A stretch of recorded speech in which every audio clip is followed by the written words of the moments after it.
Welcome to the Nerd Party.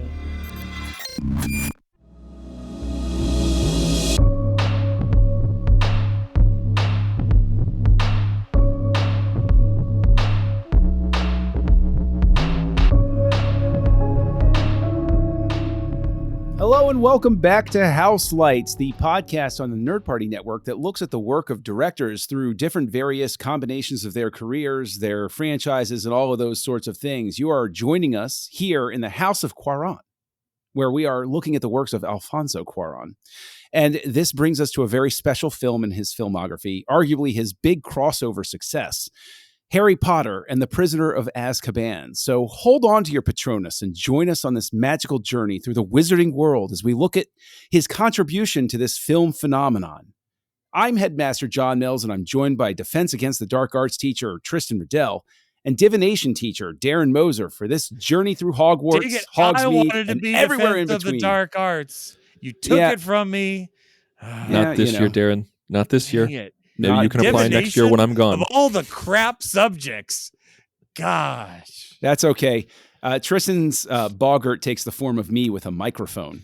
And I have to say that as we go through this film, this is Harry Potter was a worldwide, unstoppable locomotive train of a phenomenon. They honestly could have just released a movie that was 2 hours of the producers sitting there counting dollar bills, and fans like a Taylor Swift concert would have said, well, that's art. That's fantastic. But they decide to go for broke with the third one, and they bring in Cuarón. And the first question, the inevitable question, before we get to the first time we saw the movie and all that sort of thing, was, were you two gentlemen obligatory, lifelong, dedicated, tattooed fans of the Harry Potter fan club, or was this more of a curio that your parents made you watch on fast forward? I'm trying to think, Darren. I don't know how big of a Harry Potter fan you are. I know where John stands, but Darren, how big of a Harry Potter fan would you describe yourself as? I'd say we're at peak Potter right now because of my kids. We're eating, sleeping, drinking, and consuming all of Potter. We're listening to the audiobooks. We're reading the books. We're watching the movies. We're dressing up. We're going to Universal. We are in it. But no, actually growing up, I was not really into it. I remember the phenomenon though, because I remember the summers that I would work at summer camp and people would be walking around like with their book and they would just read it whenever they had a spare moment. I think it was, I want to say the big one. I know that doesn't explain. It was, which one was it? I think it was Half-Blood. Anyway, Half-Blood Prince? I think it was Half-Blood Prince, but it was like, it was a huge book and they were walking around with it. So I actually, as we're reading it to my kids, is the first time I've actually read the books, because I got deep enough into the franchise that I kind of decided I want to watch all the movies first and experience that for what it is. And then eventually I'll read the books. And I mean, because we all know the books have more. I mean, that's just common knowledge when you have adapting a source material like a book to a movie. So I wanted to kind of go into the movies just without that expectation to see what they gave me. So I mean, I enjoy Harry Potter, but it was not really something I grew up with. I'm a little bit past that age that it was really the thing. But I mean, as far as like this movie coming out in 2004, I mean, this is also the first year after the Lord of the Rings was like dominating December, because Lord of the Rings was 2001, 2002, 2003. So you were just like, it was cleared the way for this to just dominate. Although now I'm seeing it came out in May, so I don't know anything, because I thought Harry Potter came out at Christmas time. But time is a flat circle. Maybe it's May and December are virtually the same. But the thing is, you probably think of December because a lot of people refer to Harry Potter movies as Christmas movies because Christmas happens in them. Which, yeah, I think ABC Family, or whatever the hell it's called now, the Family Channel, then ABC Family, then Freeform, whatever the hell. They would always do a Harry Potter marathon every Christmas. And so that kind of like that really drilled in to people that it was time to marathon the movies during Christmas. I think I even did it. Christmas at Hogwarts is a great track. It's like one of my favorite tracks from the first movie. And I will say that the Goblet of Fire, the movie after this one, was the first date my wife and I went on. So was seeing the midnight showing back when midnight showings were a thing. You didn't have a guaranteed seat back in those days. You had to wait and you had to have a knife. You had to be ready to fight for your seat. You had to elbow in the kidneys. Toilet paper was the trick. You had a roll, and when you got there, you just and there are your simple people. I don't know what kind of friendly neighborhood you grew up in or lived in. Yeah, I was going to say that wouldn't have stopped anybody. That's a great idea. You didn't need to have like tons of coats or jackets. You just had a roll of toilet paper. I'd have been choked to death with the toilet paper. It would have been difficult. Well, but fortunately, now you can book your seat ahead of time, and the toilet paper method has been retired. Yeah, this was the first. This was the first Harry Potter film that I saw in the theater.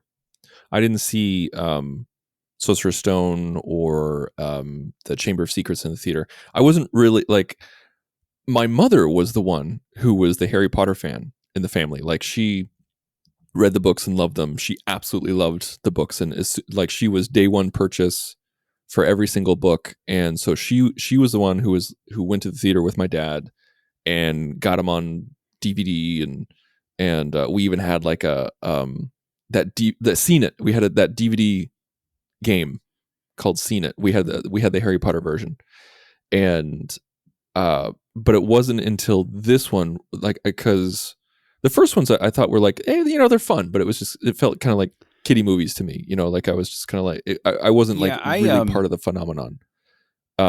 Tristan but with the third one, I saw it in theater and I was like, oh, this is way different from the first two.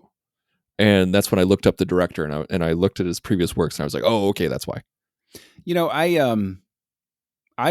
I sort of stumbled into being a Harry Potter fan because I worked in a toy store for a time when the Harry Potter thing exploded, and it was mandated. They said, we're taking this out of inventory. Everybody's got to read this book so you can know what you're talking about. And I reluctantly read it. I was like, fine. And I read it and I was like, oh, I like this. This is pretty cute. This is a good YA book. Second one, I was like, oh, the success took them off guard. I still feel the same way, where it's like, it's sort of the same book, just with some different trappings to it.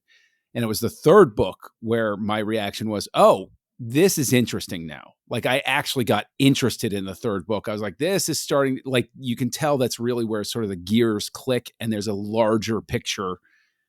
It's not just, oh, people like this one thing, so I'm going to redo it over and over.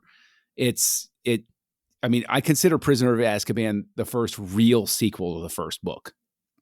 I know that there are probably Harry Potter fans that are like, oh, no, the second one's great, but they're wrong. And what was interesting was, to your point, Tristan, about the first two that Chris Columbus directed. Honestly, that for me is an example of how you don't do an adaptation, because it was so careful about what it wanted to do. And I even rewatched them recently, and relatively within the last year. And for instance, I always go back to the very beginning when McGonagall shows up and takes the light out of the street lamps in the beginning when they're setting the scene. Dumbledore takes the light out of the street lamps in the beginning. Okay, John, if you've seen the movie in the last month, like I have. But yes, I haven't seen it. Yes, and McGonagall show up. Somebody with a wand does something, but it's this not thing. A wand. It's not a wand. It's thing. It's a light capture thing. Did he have a wand on him? He did. Did he use the wand? No, but it was on him. Let's continue, folks. No. Let's wallow in these details, because that really feels like a Harry Potter discussion to me. But anyway, when they're taking the light out, it's not done in a quick or a storytelling sort of way. It's like you read this in the book. I'm very carefully going to show you what that looks like, and I'm very carefully going. I don't care. I completely disagree, but I also disagree. Go ahead. I completely disagree, because here's why, John. Here's why you're wrong. Okay, please. So I haven't read Just all remember, this is Prisoner of Azkaban. We do eventually want to talk about. We will get to that. We'll get there. We will get there after this comment. So one thing that I was really impressed with, because I haven't read all the books. I'm not a Harry Potter book fan. I'm a Harry Potter movie fan. That's just what it is. You can call me what you want. Call me a filthy casual. I don't care. But it was, I think, probably 2011 when I read Sorcerer's Stone for the first time. And as I was reading it, I just kept getting more and more impressed with the movie and as an adaptation, because I was like, holy crap, this screenwriter did such an amazing job of reorganizing scenes, taking things out, moving things around, and putting it in a 2.5 hour window. I think that Sorcerer's Stone is one of the best adaptations out there, at least from a script standpoint. And I think that's where I want to defend it, because when you have a huge phenomenon like Harry Potter with the Sorcerer's Stone, specifically the first one, and you have so much information packed into one book, and then you're able to actually make a coherent adaptation that is true to everything but doesn't include everything, that's when I'm really impressed.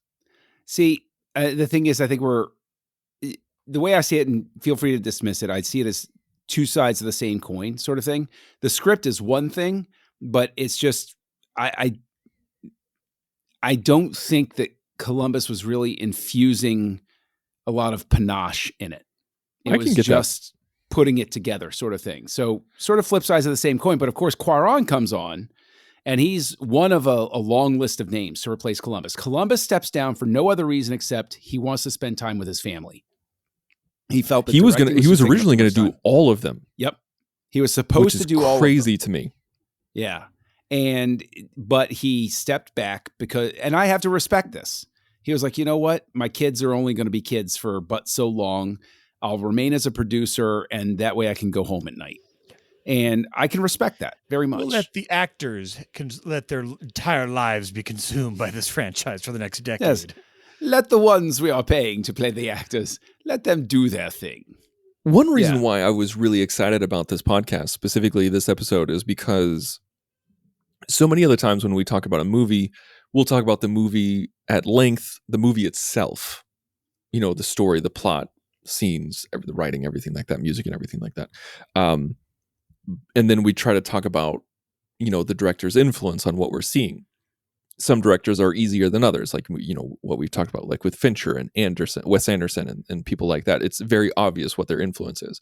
Some directors are harder than others. With this one, it's interesting because it's a part of such a huge franchise with so many movies. We're talking 8 movies. Mm-hmm. And Cuarón brings his own specific flavor to a franchise that's been established already with Christopher Columbus, and then gets reestablished later on with David Yates. I think Mike Newell is the next one. But it's just like when you take all of the movies and then you look at Prisoner of Azkaban, you're like, that's the Cuarón one. Oh, hands down.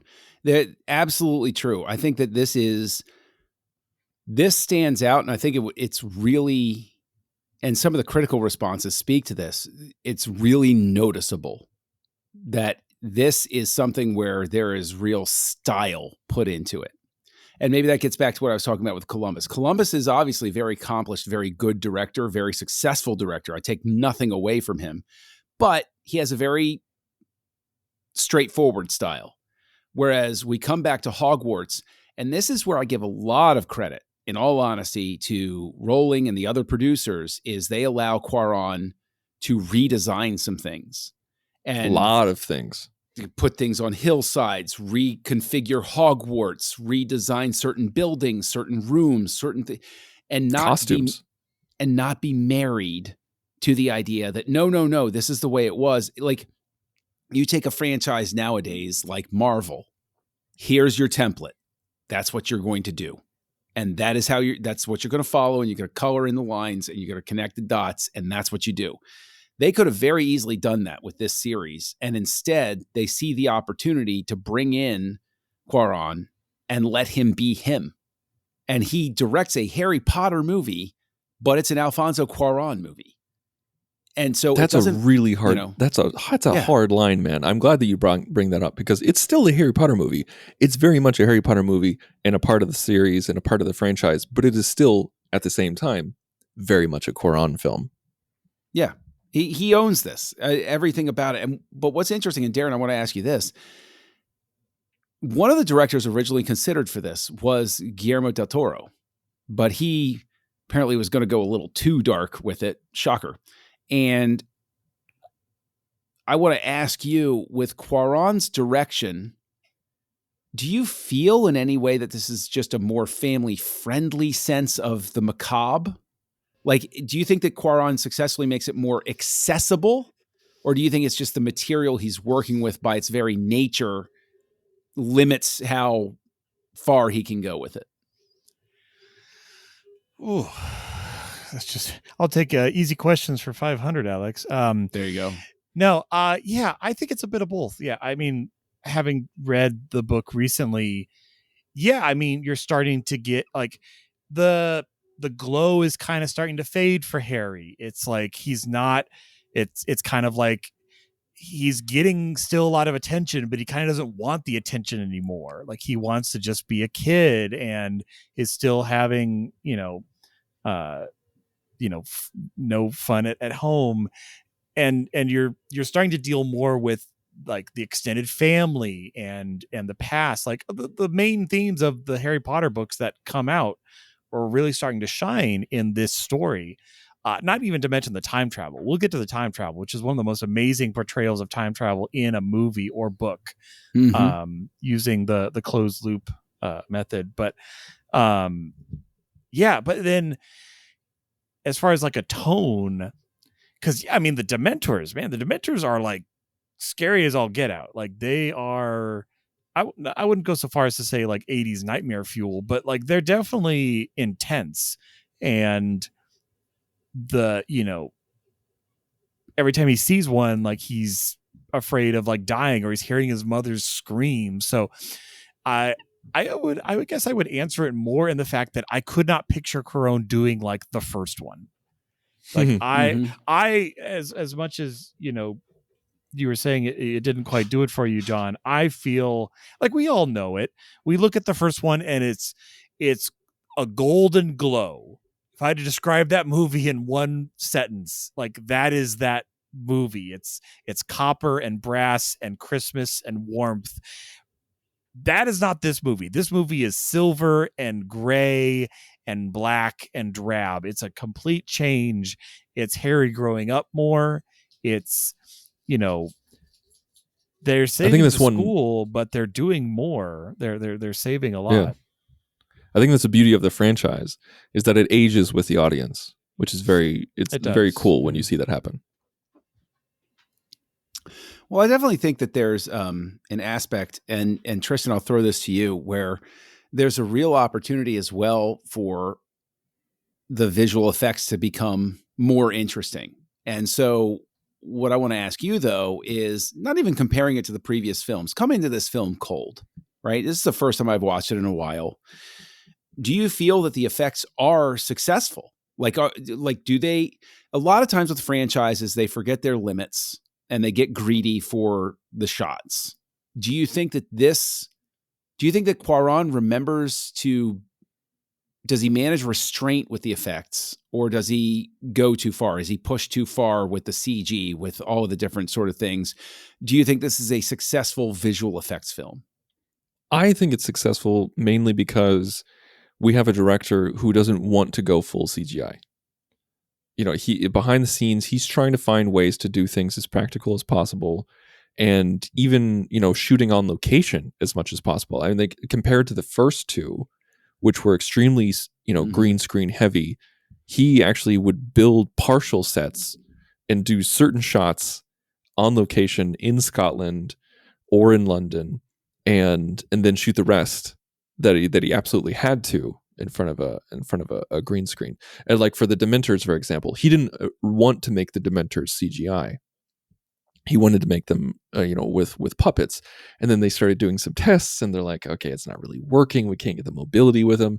And then they even brought in some, special puppeteers, and they said like, oh, what if you shoot them underwater and shoot it in reverse, and then maybe you could get that kind of free flowing stuff. And they actually tried it. So they did all those things just to see and show that, okay, no, CGI is the way to go. And that's when the director said like, okay, we'll do CGI. that's the kind of director that I think is perfect for this kind of franchise, because this is exactly the type of franchise where you can lose yourself in CGI. Now, there's tons of CGI in Harry Potter, as there should be. I'm not knocking it. Like this on this show on Houselights, we don't knock CGI. We just like it when it's well used. And I think that Cuarón was able to use, like with the clock, that clock was real, but when we do the flying effects through it, it's CGI. So it's based off of reality. There's a lot of things that he did where if he did do CGI, he tried to build it in real life and just enhance it with CGI. And I think, so to answer your question, in a very long way, I think it's successful. And I like that Cuarón is a director who uses CGI only when he absolutely has to. Yeah. I definitely think it shows, but Darren, the flip side of that coin is there are things that were never going to be attainable with physical effects, although Cuarón still makes an effort. And specifically, one of the central, go ahead and say characters, is Buckbeak and the hippogriff. And I think specifically, just piggybacking off of what Tristan is saying here, how successful do you think they are with the Buckbeak effects? Does it sell it sufficiently for the audience to go along? Yeah, because I'd have to look at those scenes even more because I like you said, I think they pretty CGI it completely, whereas it might have been better to do a feathered, hump or whatever, like that they can touch and be close to, and then they're like extending that into the face and the talons. But I don't know how you would. It's so funny because I just watched Santa Claus the movie from 1985, and they went full puppet for the reindeer. So they're obviously puppets. They're kind of carpety in texture and velvet, but they work. They work for the type of look they're going for, and you get a performance. They're crying when Santa's sad. Like, it's very cartoonish in that way. But Buckbeak, I don't think we were there in 2004 to, like, you could have done a CG Buckbeak that was like Planet of the Apes style realism and performance, but I don't think we were there for the amount of money they had to dedicate to Buckbeak in 2004. I'll say that. Like, I think it looks fine. I don't think it definitely doesn't look fake. It looks like a CG magical creature. But if it maybe 5 years later, we see even more advancement, or maybe just more budget allocation, I should say. Yeah, I think the Buckbeak is most successful when a person is not on Buckbeak. Yeah, because that's the point of it. Because the thing is, that's where you walk right into that uncanny valley of, you can tell how a person is supposed to move on an animal. And if Buckbeak were flying alone, you'd go along with it. But then Harry starts to trot and Harry pulls onto his back, it's very unnatural, the physics in that shot. And we know that. We can tell. Yes. And it's very difficult, but at the same time, I think I'm very forgiving because I understand how, it's a weird bit of context to have with it. And I always share the middle child of the household. There are times, and this is, I think, one of those things where, as sort of like film obsessives, that we wind up losing some perspective, because I questioned middle child one time about, visual effects and CG and stuff like that. And people who are younger than we, who consume media, and I think maybe some other people in our own age range, they don't pay attention to it the way that we do. And their reaction is like, yeah, it's CG. Yeah, I figured it would be. It's fine. So it's it's weird because I agree with what you're saying. And we're obviously simpatico about Buckbeak, but it's one of those things where I think so long as people are, brought into it, they don't care. I think Buckbeak is successful because you care what happens to Buckbeak later in the film. And that's more a tribute to what Cuarón gets from his actors and actresses in this film, because I think that the performances kick it up a notch with Cuarón. Well, sticking with monsters for a second, I will say though, the way they did Professor Lupin as a werewolf was amazing. They did the right amount of, he's far enough away from the camera, he's kind of in the background. Like when he's stalking them in the forest, it's actually kind of scary. Like, oh, the camera's looking around this side of the tree, so he must be over on this side of the tree. Like, that's coming. But I think they did really good with that, which I'm assuming is still a fully CG character, but it looked way more real. I don't know why. Maybe because hippogriffs are just crazy, but I think they did a really good job with that. Well, you also have Buckbeak was in the daytime. Lupin was at night. Yeah, that's true. That hides a lot of sins. Same with the Dementors. Like, I know there are still shots where the Dementors are like right up on you, but for the most part, the Dementors are at a distance, or I love how they're introduced where they're behind the frosted pane of the trolley or the train door, because that's, letting your imagination fill in. Like, what is this ghostly semi-underwater? What's that guy?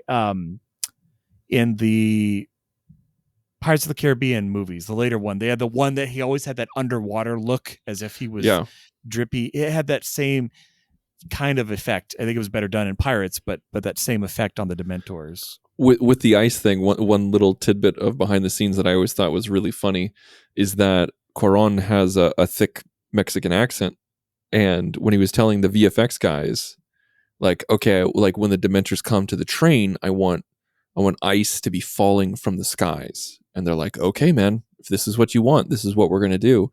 And so before they get to work, like developing the CGI, they do some storyboards and they present them to Cuarón, and it's a bunch of eyes falling from the sky, like human eyeballs falling from the sky. He's like, what is this? He's like, what the hell is this? He's like, this is what you asked for. He's like, I said ice, you dumbass. Yeah, that's I mean, granted, the VFX people are like, it's a Harry Potter movie. I've read them. I'm sure this happens. Yeah. There's candles floating in the hall, fire hazard, eyes falling from the sky. Sure. Why not? But the thing is, that story, that's great. Well, there might have been that moment. I think that Cuarón, I said this, a minute ago, but like, I think, and Tristan, I'll throw this to you. I think the performances, and this, you can't help but have a comparison point here. I think the performances of our leads and even of our supporting cast, they are stronger than they were in the first two films. I'm not taking anything away from them in the first two films. Oh, I know. But, you have to recognize it. This is much more of a teenage to adult film. The first two are very much for kids. The story is very much more for kids, but they are also kids. I mean, they're still kids in this one, but you know what I'm saying? Like, like Daniel Radcliffe, Emma Watson, and Rupert Grint, like they are kids and they act like kids, and their acting ability is that of kids. Like, are they great for their age? Yes, but great for their age. With this one, you really see their talents start to shine, where you see that they're doing the work, they're getting better, they're evolving, they're maturing. And like, this is the movie where you really start to feel this, where the franchise is maturing, the actors are maturing, the story is maturing. And another behind the scenes thing that always makes me laugh, but this, kind of is, in line with what we're talking about, is that with Cuarón kind of stepping into Chris Columbus' shoes, because he was there for the first two, he's now coming in for the third. He wanted to get to know the actors and get to know the characters a little bit better. So he gave them homework. He said, I want you to write me a summary, of an explanation of your character, how you view your character. And so Emma Watson gave him 16 pages of what she thought about her character. And Daniel Radcliffe did a concise 1-page summary, and Rupert Grint didn't turn it in. And when he was asked, he said Ron wouldn't turn it in. Right. And Cuarón was impressed and said, yeah, okay, you understand your character. So yeah, and that's the thing. But let's go right in. Let's embrace it. We have a death in the cast before the third film. Richard Harris dies. We need to talk about it. We bring in Michael Gambon to replace him. The great Michael Gambon. He's a fantastic actor in his own right, and he has a hell of a career going up to this. But he's not Richard Harris. And so here's the ask of the audience is, now the two questions, and Darren, I'll throw it to you first, both of these questions. One, do you like Michael Gambon? Do you believe that he is well utilized in this film as him playing this character just in this film? And then the inevitable comparison point, how do you compare him against Richard Harris? Oh man, I'll take more easy questions for 400, Alex. You're welcome. So yeah, I mean, he's not Richard Harris, but I think he does a great Dumbledore. He steps into it. For a lot of people, when they think of Dumbledore, they think of him and his later performances. I always feel like, obviously, I think like many of us, we wish that Richard Harris had lived longer and we had seen him throughout more of these movies, especially the scenes where it's just Dumbledore and Harry. Like anytime you have them like directly communicating, Richard Harris is bringing just this softness, not even he's bringing the grandfatherliness to that role. And Michael Gambon does as well, but again, and not to knock him, but in a substitute teacher kind of way. Like, you like your teacher, but this is someone different. So I feel like I'm not even committing to the answer, but I think he does. I can't imagine someone else. Like, maybe if you gave me a list of like the 6 other people they considered for Dumbledore, I could pick that out. But for what we got, I have no problems with Michael. Tristan, I'll toss it to you after I drop my own response to this here, because for my money, I like Gambon better in the character, because I think that what he conveys, aside from the love and care for Harry, now I think they're very restrained in how they use him here. I think that they have a very measured way to sort of let the audience gear shift into a different actor. So they use him a little more, I think, in a measured way, smart, calculated. But what I think Gambon brings along to speak to the softness that you're talking about, Darren, is I believe Dumbledore is still capable of, when necessary, knocking some dark wizards down, sort of thing. There's a strength to his physicality and to the way he inhabits the character. I think also just the way that they have him, they change his costuming a little bit so that there's just a more I'm gentle because I choose to be nature to Gambon versus I'm gentle because I'm gonna, because a stiff wind could knock me in half, sort of thing. I do agree with that. But Tristan, I'll toss it to you. Where do you fall on the Darren versus John scale of Dumbledore-ness? Isn't that every episode, Tristan? Yeah. I like Richard Harris in the first 2, and I like Michael Gambon in the rest. I like them both. I think they both bring great things to their respective stories, but I really enjoy how Michael Gambon didn't just try to do a Richard Harris impersonation. Mm-hmm. And I know he gets a lot of flack with a lot of hardcore fans, especially with Goblet of Fire, because he acts way bigger than what the books say that he does. And I don't care about that, but I understand he gets a lot of flack for it. I thought of that too. No, but see, no, I'm sorry to cut you off. No, because the thing is, like, when you were talking about, like, you haven't read the books and everything like that, I like that always drives me nuts with the hardcore fans, because Gambon is his Dumbledore, like, he's the Dumbledore for the film that he's in. And I think that's what you're trying to get at, right? That is exactly what I'm trying to say. Yeah. That is exactly what I'm trying to say. And that's the thing, is that like it's an adaptation. It's an adaptation. That's what it is. And so Gambon is being the Dumbledore he wants to be, that the directors and producers want him to be, the ones that he's allowed to be, and it's not just page to screen. It's, like if that's just how it is. I mean, like, was Richard Harris more true to the style of what a lot of people perceive Dumbledore to be in the novels? Absolutely. But that doesn't mean that Michael Gambon is any less of a Dumbledore. I think he has a lot of strengths for what, with what you talked about, John. I think that is inherent a lot of strength that he brings to the role. And Darren, I personally really like the Gambon and Harry Potter one-on-one scenes more than I did the Harris and Harry Potter scenes. But that's just personal preference. I'm not saying one is better than the other. I'm just saying that like I like those probably because I got more of them, or we got more of them. And also, like, I didn't really start getting into Harry Potter until Gambon took over. So, it's one of those situations. It's like your two grandfathers from both sides of the family. Like, they're different, but they're both the same. Oh, that is a beautiful comparison. A great way to do it.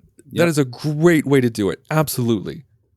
Yes. Okay. Let's move on. Because it's Harry Potter. You can't top that. You nailed it. And keying off of the two grandfathers thing, we have a crazy uncle here in Prisoner of Azkaban. Yes, we do.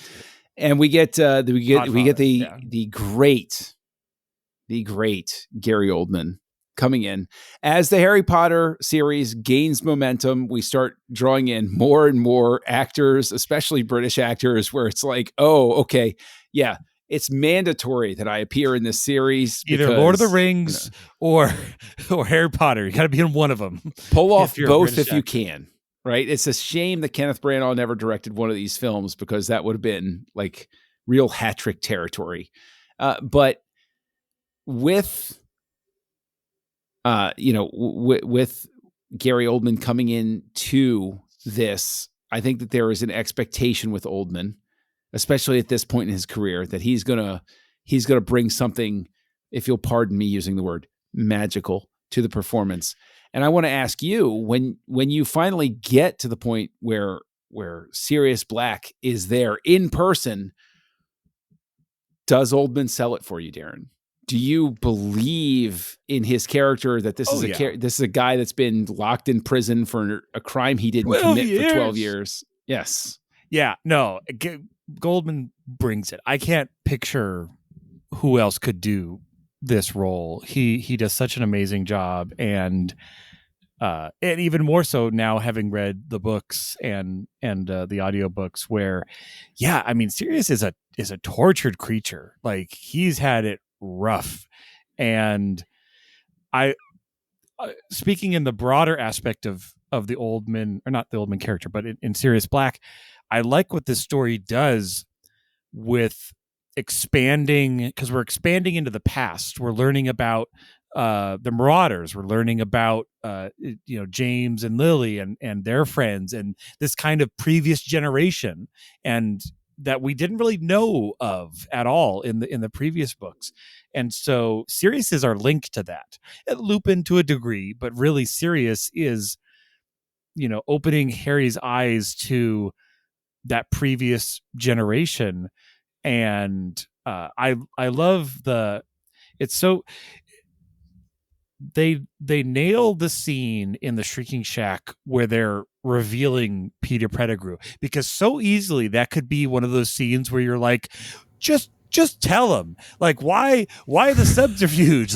like this could be a 5-minute conversation. Like, instead it's like, he's here in the room, he who murdered, and it's like, oh, but it works. They Superman, do it. Just say your mother is captive. Just say it super fast. Yes. Just say her name's Martha and it'll all be over.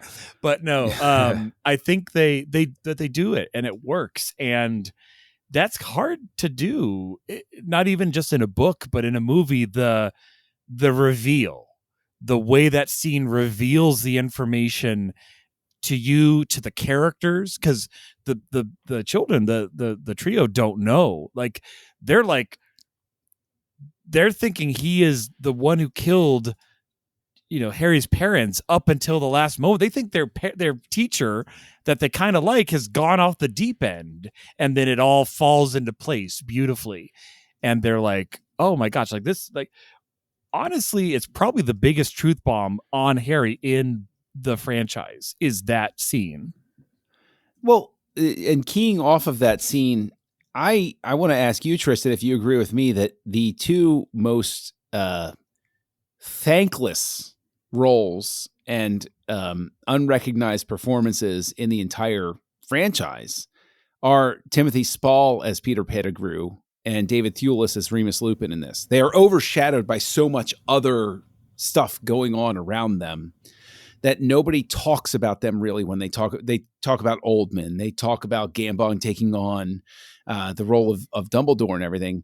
Thewlis and Spall, their performances are key, especially in that scene, to what happens in the film and how the audience receives it. Do you agree with me that they're victims of being in such a large, wonderful cast? Or do you think they get, the right amount of spotlight?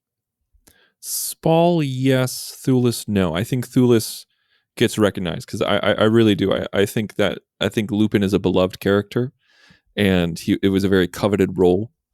And I think everybody likes that character, and I think everybody likes him portraying that character. I've heard nothing but good things about him, and I think it's even Rowling's favorite character. And with Spall, I think is pretty. Am I saying Spall or Sprawl? Am I saying it right? I think it's Spall, Spall. So I say Spall. Spall. And I think that's a pretty thankless job. Like he always brings it. I love that actor. I think he does a great job in almost everything that he does. And I always think of him in The Last Samurai for some reason. I know he's done a whole lot more than that, but that's where my brain goes. Listen, The Last Samurai is a great film. So, okay. Yeah. We got to do a House of Zwick sometime soon. That'd be the only reason why I would want to do. Yeah. I don't even know anything else the guy's done. I'll phone it in for the rest of them. Oh, I mean, I phone it in every week. Anyway, go on. But yeah, no, so that's where I think the cutoff is. I truly do. Okay. I mean, that's fair. I mean, everybody loves Rickman as Snape, and he's perfect casting.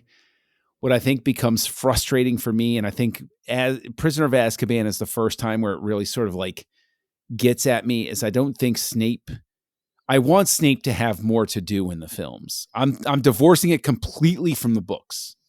But every time Alan Rickman is on screen as Snape, he's having a great time. I'm enjoying watching him. And always from this point forward at the end, except for, of course, Half-Blood Prince. That's the exception, obviously. But I'm always like, I kind of want a little more of Snape. Darren, do you think that's just because I love Alan Rickman in the role? Or do you think it's a fair criticism? It's not a criticism even. It's just like, he's so good, I want more of him. Yeah. I want more Alan Rickman, even if I have to carve him into it with a spoon. But yes. No, I think I would love more Snape, especially after reading the books now. Like, I would watch a Snape backstory. I'd watch a Snape whatever, because he is a really interesting character, and the movies are tamer on him because he is like vile in the books. Like, he is a terrible, terrible person to Harry in the books. But like, he's just to everybody. He's just not a nice guy. But no, yeah, Alan Rickman is amazing as a role. I think one other unsung, as we're going through the actors, Emma Thompson. You want to talk about someone having fun in a role. She looks like she's chewing up that scenery and she's got the giant glasses and the bangles, and you can just tell like it's kind of a bit part almost, like it's barely in the movie, but she is 110% into that role and just milking it. And I love it. I mean, I don't like the character. She's a pain in the butt, but her portrayal, great casting. Great casting there. Hold on. You don't like the character, Tristan. I'll toss this to you. Does not Trelawney seem like the exact kind of teacher you would want? Because that seems like an easy A, right? Like, it's like, oh, all right, I can nap through this class and I'll still get an A+. Cool. But is it worth it? I was gonna say, who cares about worth it? It's helping my GPA. Who cares about worth it? Come on, what are you talking about? Oh, I need to sleep off this hangover. Who used magic to take extra classes, dropped her class. Well, that's a Hermione problem, okay? Because like, not every class needs to be difficult, right? Sometimes you need a nap. And Trelawney's class, Charms seems like the easy A. Like, okay, just memorize and repeat. Yeah, but see, it's all. Yeah, but the thing is, Charms, you have to stay awake. Like Trelawney, you could just BS into a hole. Like you just be like, yeah, the tea leaves say this because I don't know, the wind blew Hagrid's body odor over. That's what they do in the book. They totally BS their finals and they like get B's. Like, that's exactly the teacher you want. Okay, I don't know what kind of weird planet you guys are from, but that's exactly the teacher I want teaching a class. But that's me. That's me. So but. As we close out the cast discussion, the one thing I want to say is obviously Ian McKellen was considered. He can't do it because of the Lord of the Rings conflict for filming and everything like that. But one of the people considered for Dumbledore, and I think this would have been a terrible mistake in all honesty, was Christopher Lee. How terrified would everybody have been of Dumbledore? Like, I wouldn't have trusted, he could have shown up in the infirmary and been like, well, you need to do this. I'd be like, I'm not quite so sure I need to do what this guy's saying because seems a little weird here. So I don't know. Yeah, I can't picture Christopher Lee. And I know it had also been offered to Ian McKellen, who turned it down, just being too similar to Gandalf and other things. But I also read in the wiki that I'm sure we're all looking at that that Thulis was also had previously auditioned for the Quirrell role in the first movie. Yeah, which is interesting. I'm trying to wrap my head around what that would have been like. I can totally see it. I can totally see it. Absolutely, but very grateful that he lost the role. Because I much prefer him to this role for sure. Great in this one. Absolutely great in this one. So as we love to use this phrase, you know what? But I'm not going to say rounding third. I know. I was going to say, as we're chasing the golden snitch, I want to mention the music because we all know that I have a fetish for mentioning the music. This is the last film in the series that John Williams works on, and he even leans on Shakespeare to create the song that the children's choir is singing. They even used it in the advertising material. Oh, yeah. I thought it was beautiful. Is this and I'll toss this to you first, Tristan. Is this a great Williams score? Is this a good Williams score? Or is this he had a lot going on Williams score? I always like to listen to this one. I think this is probably one of my favorites to listen to in the background. Now, I don't know if that means it's a great score, if it's a great background score. I don't know. But I always really enjoy it. And one of the main reasons is because of the Double Toil and Trouble one, which was Cuarón's idea. And like he pitched it to Williams is like, all right. And like the PR execs and the producers loved it so much they used it in the advertising material, as we talked about. I think I want to kind of pivot off of your question and just really reiterate like how many great things that Cuarón himself brought to the franchise. So many things that he changed that they kept and they stuck with. Like he brought in a costume designer that stayed for the rest of the franchise. Mm-hmm. And he redesigned not completely, but like don't the kids spend less time in their robes? Like they actually have like clothes, their own clothes. Yeah, they're not. Just he said that he wanted to bring more individuality to the kids, and it worked. And he also said that the kids could basically wear the uniforms however they wanted. So like if they wanted a loose tie or untucked pants or like anything like that, just to make it feel modernized without being trendy. And that's something I really appreciate. And also like where Hagrid's hut is and how it was designed and the Whomping Willow and the locate, like in this movie, Hogwarts feels much more connected to itself as opposed to just, oh, here we are here we are here we are there. And not that, and not that J.K. Rowling didn't have it laid out, but it kind of, it definitely feels like, oh, you know what? We should probably like actually map out where all the stuff is in the third movie. Like actually have a plan. Like, not that they didn't in the first two, but like you said, they it clicked. It clicked in this movie in a different way. What I really give this film credit for, and I'm not even talking about it in the context of the franchise, but I'm talking about it in the context of just a film in and of itself, is there's a real sense of place. I know where I am in relation to other things throughout the entire thing. I'm not even going to mention the first two films or the films afterward or anything like that. I know where everything is. I feel like I could walk around the grounds of Hogwarts and know where stuff is, after I watch this film. And that is a lot of credit to Cuarón. And I think that also Cuarón plugs in his own way to different things, because the sixth book is being written while this is being filmed. And I think that he plugs into the wavelength enough that that's why, if I were to point at a film where it feels like the vibe of what's to come manifests itself, it's in this film.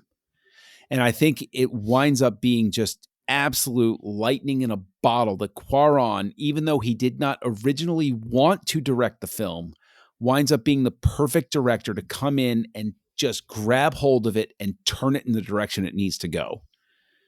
Because I think that it's going down a very specific direction as Columbus is at the helm. And then they're boxed in. Columbus is like, I don't want to direct anymore. They go through all these names. They wind up with Cuarón. And it's just a synchronicity. It's just absolutely perfect that he's the one that comes in and gives the driving direction to the rest of the franchise. And Darren, I know you wanted to say something. I'm sorry for no. I wanted to transition like what you were saying about the sense of place. And I think that also was very important because that lends itself to the time travel aspect. Because you know where you are, you know where you've been. You know that when there's the moment when Harry and Hermione are kind of where those rock pillars are, looking down on Hagrid's hut. That only works because we know that is right there above where they were before. And we've gone up and down that path earlier in the film. And so to talk about the time travel for a moment, this movie pulls it off so well. And I love these kinds of movies. I don't know the exact term, predestination or whatever, but it's the kind of time travel where you don't actually change the past. It's already happened. You've already gone through the past. We just didn't see it as the observer of the audience. Harry and Hermione already went back and they were there outside his hut and they threw the shells to alert themselves. That already happened, but they had to do it anyway. And I love that. And that is hard to pull off without it being confusing, without losing where you are. And then it helps that you have Hermione along for the ride being like, no, you can't go over there. Or no, we have to be here because you're over there right now. And we're about to do this, like kind of leading Harry, our viewpoint as the audience, through time travel. Cause she's obviously an expert at this point, but Tristan, what did you think of the closed time loop of Prisoner of Azkaban? I feel like it doesn't get enough praise because it's such a great aspect of the film. Oh, I love it. It's actually one of my favorite pieces in the entire franchise. I think it's so well done. It's really interesting. It doesn't feel repetitive, even if it is, because they do the perspective so well. And I love that line, and I love it even more knowing that it was ad-libbed when Emma Watson says, "Is that what my hair looks like from the back?" Like apparently Cuarón loved it so much that he kept it in the film. And apparently Emma Watson and Cuarón got along so well that she, like, this is when Cuarón had long hair, she would braid it and play with it in between takes. And I just love hearing those kind of stories because it's just nice when you hear a director and a child actor get along so well. But no, I absolutely love it, Darren. I really do, and I think it's really well done, and I love the idea of closed loop time travel in movies when they can really pull it off, because I think there was one, like in the TV show Lost, they really hit that home where they're like, no, you don't understand. We're going to do this. It's already happened. We can't change time even if we go back in time because we've already done it. It's just like it's just such a like it screws with your head. I love it.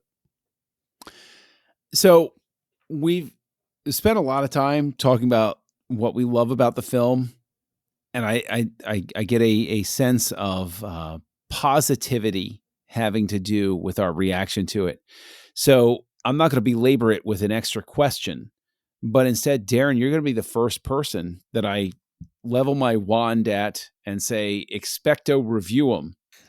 And I want to know, naturally on a 5-star scale, which will never change. It will never be outdated to say our 5-star scale. There will never be another scale of film ever introduced. Where does Harry Potter and the Prisoner of Azkaban fall? And while you're going along, any negative things that we might have glossed over while we were talking about our praise of the film? I give it a 5. Many people call it the best of the Harry Potter movies, for all the things we said about Cuarón establishing things that would be far reaching, even into the books that were, still being written at this point, pulling off time travel, establishing new characters, new to the part of the story, and doing it well. It doesn't feel like a sequel movie. It doesn't even feel like a saga movie, because again, here's someone who's coming in and making changes, but their fingerprints are all over it. They made it their own. But we're still within the wheelhouse to not be like, oh, remember when that director came in and it was like, boy, that was left field. Like RoboCop 3, it was PG-13. Why did they think that would work? But yeah. So, but as far as negatives, so I can't really think of. You gave it a 5. Don't torture yourself with it here.